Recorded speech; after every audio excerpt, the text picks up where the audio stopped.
Alright, papasok tayo dito. Mula tayo sa KFC, papasok na tayo dito sa delivery natin. Ito yung papasok ng bahay niya. Tapos yung bahay niya, solo lang dito guys. Ito yung bahay na gusto kong i-vlog dati, na para siyang haunted house. Yan. Dito. Yan. Kasi puro sira-sira na yung ano niya. Sira-sira yung bahay niya. Tapos yung mga bintana niya sira. Nilumutan na. Yan. Pakita ko sa inyo. Tapos yung sasakyan niya guys, sira na rin. Bali, dinala ko yung anak ko dito dati. Pero pakita ko sa inyo. Yung sasakyan niya, sira na yan. Basag yung salamin. Tapos para siyang haunted house yan.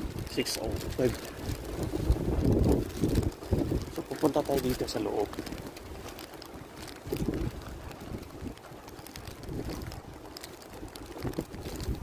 Makakuan, puro kalawang. Deliver na ako dito dati. Tama, kalat. Yan. 605. Bubuyog pa. Yan natin ilagay.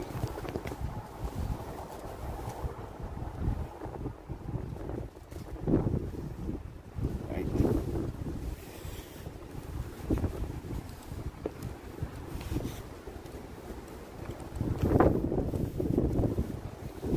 $10.75 yung ano ng delivery fee. Pero parang haunted house yung bahay. Grabe. Ang ano talaga, ang weird nito. Kasi ang dumi ng bahay, yung sa labas, ang kalat. Tapos ang daming puno, nag-iisa lang siya dito. Tapos yung bubong niya hindi na nalilinisan. You know?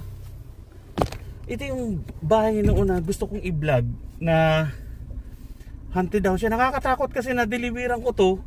Timing din na parang paggabi na. Hindi parang gabi na talaga.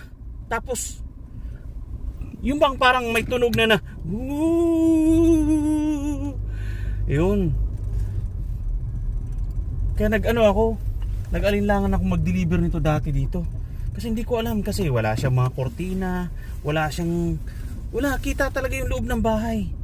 Pero nagpapa-deliver yan ng ano. Hindi ko nga alam kasi yung mga kesame niya laglag na.